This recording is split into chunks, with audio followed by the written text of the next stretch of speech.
4. Travail de jour et de nuit, le système des relais.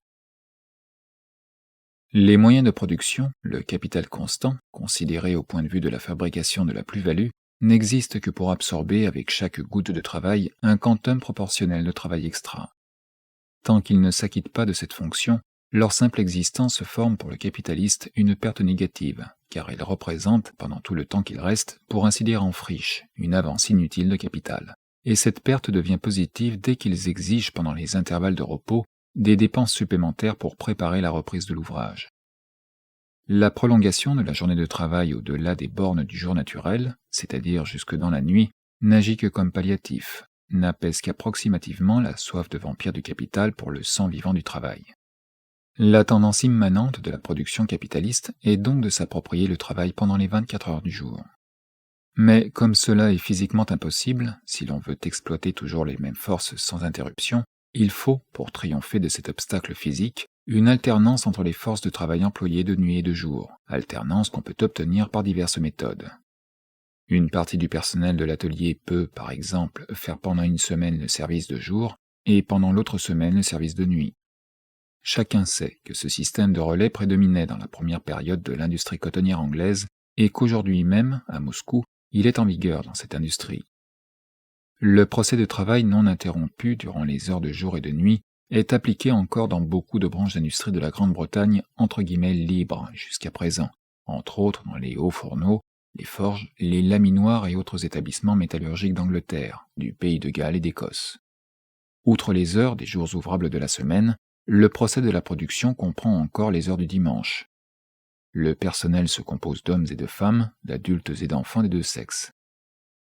L'âge des enfants et des adolescents parcourt tous les degrés depuis 8 ans, dans quelques cas 6 ans, jusqu'à 18.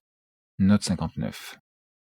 Dans certaines branches d'industrie, hommes, femmes, jeunes filles travaillent pêle-mêle pendant la nuit. Note 60. Abstraction faite de l'influence généralement pernicieuse du travail de nuit, note 61, la durée ininterrompue des opérations, pendant 24 heures, offre l'occasion toujours cherchée et toujours bienvenue de dépasser la limite nominale de la journée de travail. Par exemple, dans les branches d'industrie extrêmement fatigantes que nous venons de citer, la journée de travail officielle comprend pour chaque travailleur 12 heures au plus, heures de 8 ou heures de jour. Mais le travail en plus au-delà de cette limite est dans beaucoup de cas, pour nous servir des expressions du rapport officiel anglais, réellement épouvantable. Entre parenthèses, truly fearful. Note 62. Ouvrez les guillemets. Aucun être humain, y est-il dit, ne peut réfléchir à la masse de travail qui, d'après les dépositions des témoins, est exécutée par des enfants de 9 à 12 ans, sans conclure irrésistiblement que cet abus de pouvoir de la part des parents et des entrepreneurs ne doit pas être permis une minute de plus. Note 63. Fermez les guillemets. Ouvrez les guillemets. La méthode qui consiste en général à faire travailler des enfants alternativement jour et nuit conduit à une prolongation scandaleuse de la journée de travail, aussi bien quand les opérations sont pressées que lorsqu'elles suivent leur marche ordinaire. Cette prolongation est dans un grand nombre de cas non seulement cruelle mais encore incroyable. Il arrive évidemment que pour une cause ou une autre, un petit garçon de relais fasse défaut, ça et là. Un ou plusieurs de ceux qui sont présents et qui ont déjà terminé leur journée doivent alors prendre la place de l'absent. Ce système est si connu que le directeur d'une laminerie auquel je demandais comment s'effectuait le remplacement des relayeurs absents me répondit « Vous le savez aussi bien que moi ». Et il ne fit aucune difficulté pour m'avouer que les choses se passaient ainsi. Note 64. Fermez les guillemets. Ouvrez les guillemets. Dans une laminerie où la journée de travail nominale pour chaque ouvrier était de 11h30, un jeune garçon travaillait au moins 4 nuits par semaine, jusqu'à 8h30 du soir du jour suivant, et cela dura pendant les 6 mois pour lesquels il était engagé. Un autre âgé de 9 ans travaillait jusqu'à 3 services de relais successifs, de 12 heures chacun, et à l'âge de 10 ans, 2 jours et 2 nuits de suite. Un troisième, maintenant âgé de 10 ans, travaillait depuis 8 heures du matin jusqu'à minuit, pendant 3 nuits, et jusqu'à 9 heures du soir, les autres nuits de la semaine.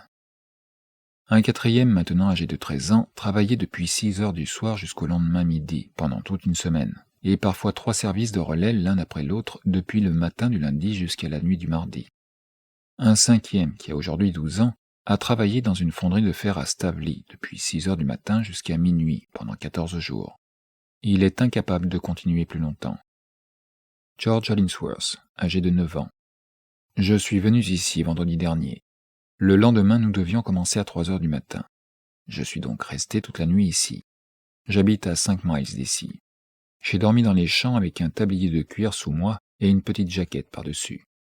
Les 2 autres jours, j'étais ici vers 6 heures du matin.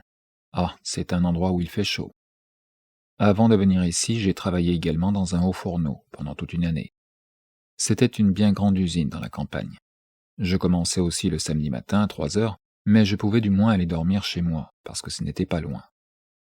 Les autres jours, je commençais à 6 heures du matin et finissais à 6 ou 7 heures du soir, etc.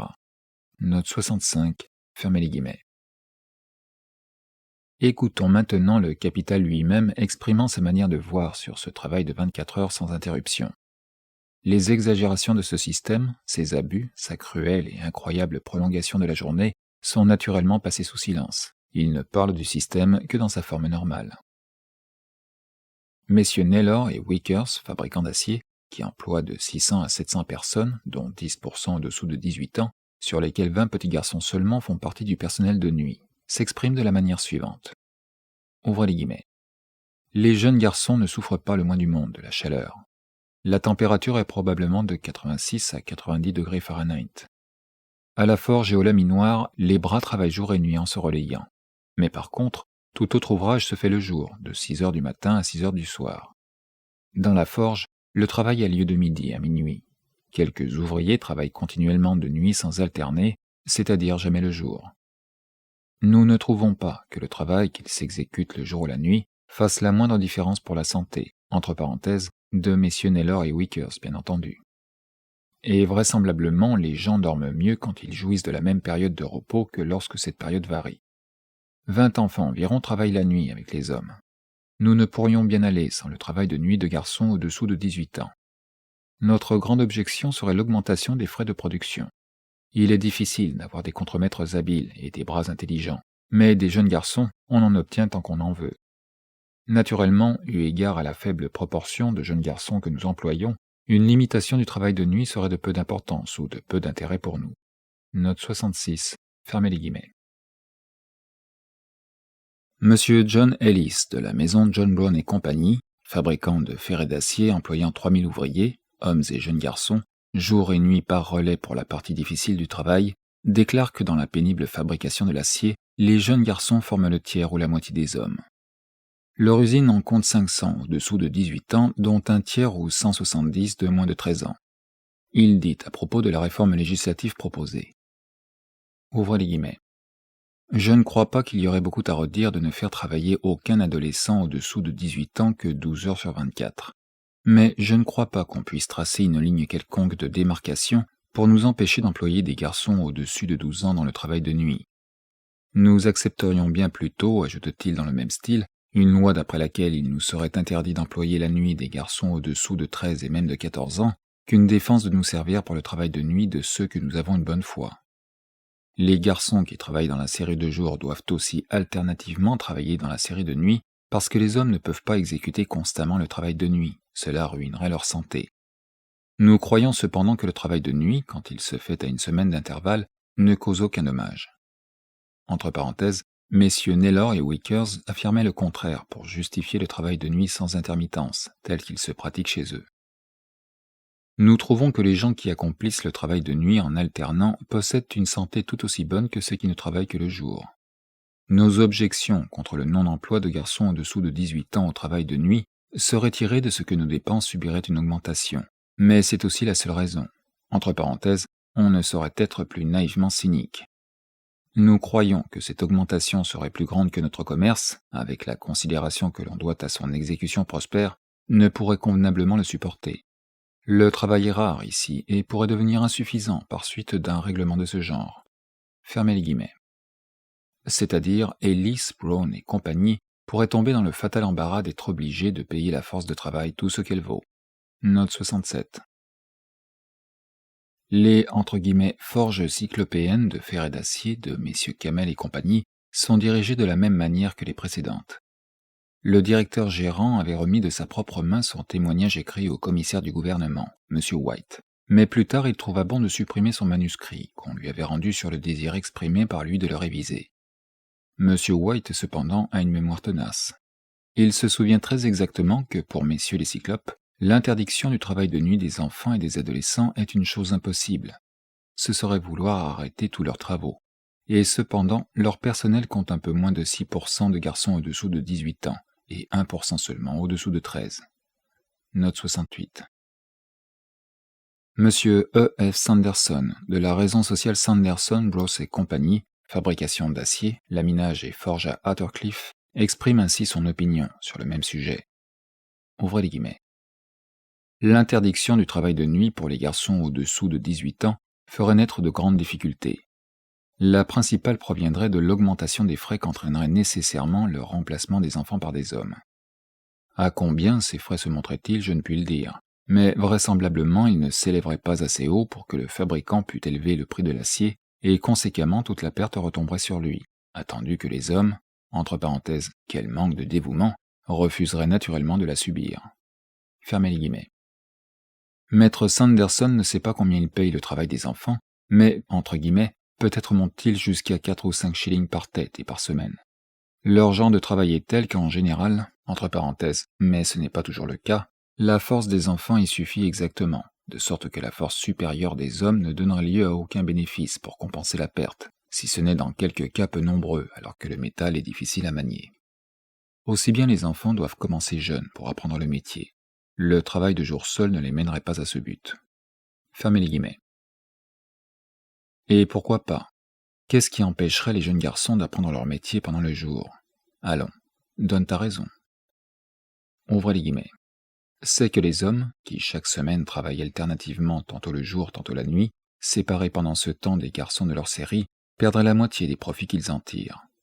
La direction qu'ils donnent est comptée comme partie du salaire de ces garçons et permet aux hommes d'obtenir ce jeune travail à meilleur marché. Chaque homme perdra la moitié de son profit. Ouvrez la parenthèse.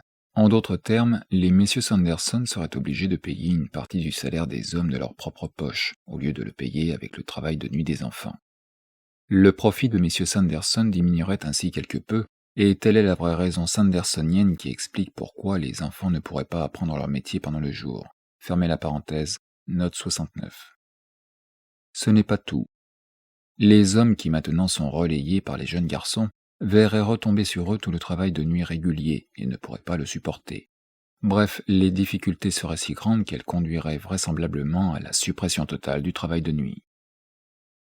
Pour ce qui est de la production même de l'acier, dit Sanderson, ça ne ferait pas la moindre différence, mais... Fermez les guillemets. Mais messieurs Sanderson ont autre chose à faire qu'à fabriquer de l'acier.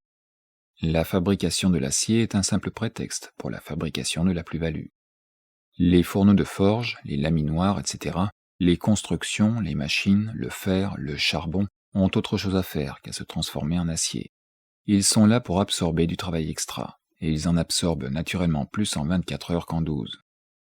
De par Dieu et de par le droit, ils donnent à tous les Sanderson une hypothèque de 24 heures pleines par jour sur le temps de travail d'un certain nombre de bras, et perdent leur caractère de capital, c'est-à-dire son pure perte pour les Sanderson dès que leur fonction d'absorber du travail est interrompue. Ouvrez les guillemets. Mais alors il y aurait la perte de machines si coûteuses qui chômeraient la moitié du temps, et pour une masse de produits, telle que nous sommes capables de la livrer avec le présent système, il nous faudrait doubler nos bâtiments et nos machines, ce qui doublerait la dépense. Fermez les guillemets. Mais pourquoi précisément ces Sanderson jouiraient-ils du privilège de l'exploitation du travail de nuit, de préférence à d'autres capitalistes qui ne font travailler que le jour et dont les machines, les bâtiments, les matières premières chôment par conséquent la nuit? Ouvrez les guillemets. C'est vrai, répond Sanderson au nom de tous les Sanderson. C'est très vrai. La perte causée par le chômage des machines atteint toutes les manufactures où l'on ne travaille que le jour. Mais l'usage des fourneaux de forge causerait dans notre cas une perte extra. Si on les entretenait en marche, ils se dilapideraient du matériel combustible, entre parenthèses, tandis que maintenant c'est le matériel vital des travailleurs qui y est dilapidé.